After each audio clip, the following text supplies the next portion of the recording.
BJP के लिए बहुत इंपॉर्टेंट था, क्योंकि वो नेशनल लेवल पर अपनी पकड़ और मजबूत करना चाहते थे। उनके लिए ये चुनाव सिर्फ एक राज्य का नहीं, बल्कि पूरे देश की राजनीति का सवाल था। इस इलेक्शन ने बहुत से क्वेश्चंस खड़े कर दिए। क्या बीजेपी फिर से जीतेगी? क्या कांग्रेस वापसी करेगी? क्या रीजनल पार्टीज कोई कमाल दिखा पाएंगी? ये सवाल हर वोटर के मन में थे और हर कोई अपने हिसाब से जवाब ढूंढने की कोशिश कर रहा था। क्या रीजनल पार्टीज कोई कमाल दिखा पाएंगी? ये भी एक बड़ा सवाल था, क्योंकि कई छोटे दल भी इस बार मैदान में थे। चुनाव का माहौल बहुत गर्म था। हर गली, हर नुक्कड़ पर चुनाव की ही चर्चा थी। लोग अपने अपने फेवरेट कैंडिडेट्स और पार्टीज के बारे में बात कर रहे थे। हर पार्टी ने अपना पूरा जोर लगा दिया। रैलीज, स्पीचेस और प्रचार के हर तरीके का इस्तेमाल किया गया।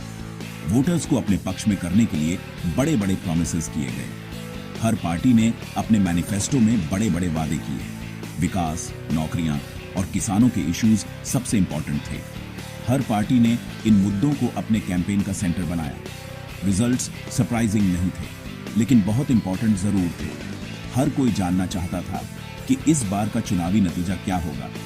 बीजेपी ने एक बार फिर दिखा दिया कि उनकी पकड़ कितनी मजबूत है। उनकी जीत ने साबित कर दिया कि उनकी रणनीति और कैंपेन कितने इफेक्टिव थे। इस जीत के पीछे बहुत से रीजंस थे, जिनके बारे में हम इस वीडियो में बात करेंगे। हर पहलू को समझना जरूरी है, ताकि हम जान सकें कि आखिर बीजेपी ने कैसे ये जीत हासिल की। ये चुनाव सिर्फ एक स्टेट के लिए नहीं, बल्कि पूरे देश के लिए बहुत मायने रखता था। इससे ये पता चलेगा कि फ्यूचर में पॉलिटिक्स किस तरफ जाएगी।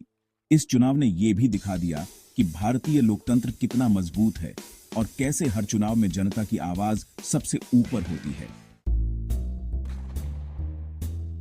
बीजेपी ने 288 सीट्स वाली विधानसभा में 112 सीट्स जीतकर बहुत बड़ी जीत हासिल की। ये जीत उनके लिए एक महत्वपूर्ण मील का पत्थर साबित हुई। ये जीत उनके 2019 के परफॉर्मेंस से भी बड़ी थी, जब उन्होंने 105 सीट्स जीती थीं। इस बार के चुनाव में उनकी रणनीति और भी प्रभावशाली साबित हुई।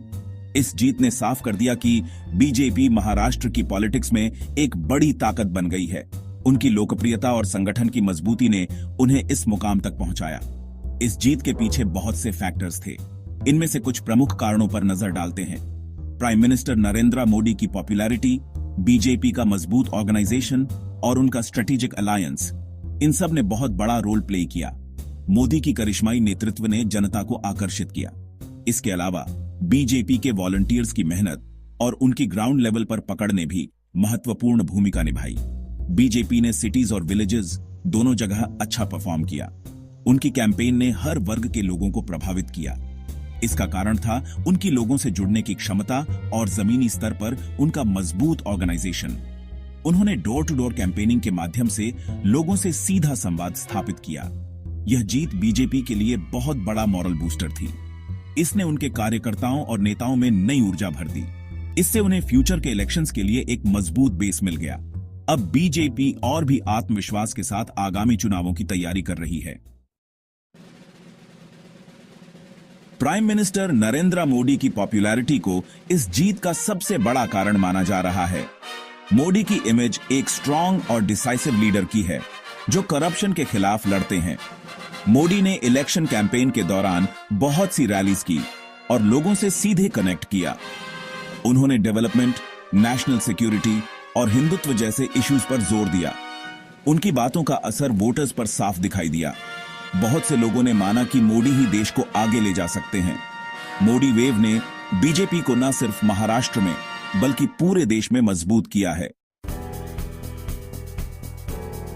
बीजेपी की जीत सिर्फ मोदी वेव का रिजल्ट नहीं थी। इसके पीछे कई और फैक्टर्स भी थे जो इक्वली इंपॉर्टेंट थे। इसके पीछे पार्टी की प्लानिंग और जमीनी स्तर पर उनका मजबूत ऑर्गेनाइजेशन भी था। उन्होंने ग्रासरूट्स लेवल पर बहुत मेहनत की। बीजेपी ने इलेक्शन से पहले ही अपनी तैयारी शुरू कर दी थी। उन्होंने हर गांव और कस्बे में अपने कार्यकर्ताओं को सक्रिय कर दिया था। उन्होंने हर एरिया में अपने वर्कर्स को एक्टिव कर दिया था और वोटर्स से कांटेक्ट बनाना शुरू कर दिया था। यह कांटेक्ट सिर्फ फॉर्मल नहीं था, बल्कि पर्सनल लेवल पर भी था और वोटर्स से कांटेक्ट बनाना शुरू कर दिया था। उन्होंने डोर टू डोर कैंपेन्स चलाए और लोगों की समस्याओं को समझा। पार्टी ने सोशल मीडिया का भी बहुत अच्छे से यूज किया। उन्होंने डिजिटल प्लेटफॉर्म्स का सही तरीके से उपयोग किया। उन्होंने फेसबुक, ट्विटर और व्हाट्सएप जैसे प्लेटफॉर्म्स का यूज करके अपने मैसेज को लोगों तक पहुंचाया। सोशल मीडिया कैंपेन्स ने यंगों को अट्रैक्ट किया और व्हाट्सएप जैसे प्लेटफॉर्म्स का यूज करके अपने मैसेज को लोगों तक पहुंचाया। उन्होंने टारगेटेड मैसेजेस भेजे जो लोगों के दिलों को छू गए। बीजेपी ने जातिगत समीकरणों को ध्यान में रखते हुए अपने कैंडिडेट्स चुने। उन्होंने लोकल लीडर्स को भी इन्वॉल्व किया। उन्होंने अलायंस के लिए भी सही पार्टीज को चुना। ये अलायंसेस उनकी जीत में बहुत महत्वपूर्ण साबित हुए। बीजेपी ने इस बार शिवसेना और एनसीपी के अजित पवार ग्रुप के साथ अलायंस बनाया था। इस अलायंस की वजह से बीजेपी को बहुत ज्यादा वोट्स मिले।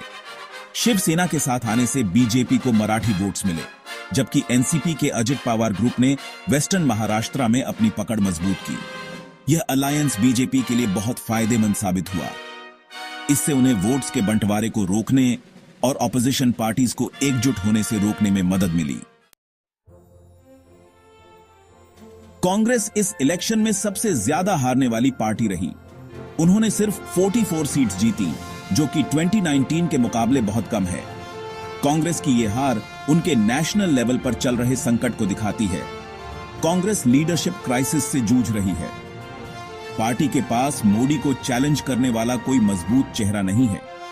कांग्रेस का जनाधार लगातार कमजोर होता जा रहा है। युवा वोटर्स का पार्टी से कोई जुड़ाव नहीं है। कांग्रेस को खुद को फिर से खड़ा करने के लिए बहुत कुछ सोचने की जरूरत है।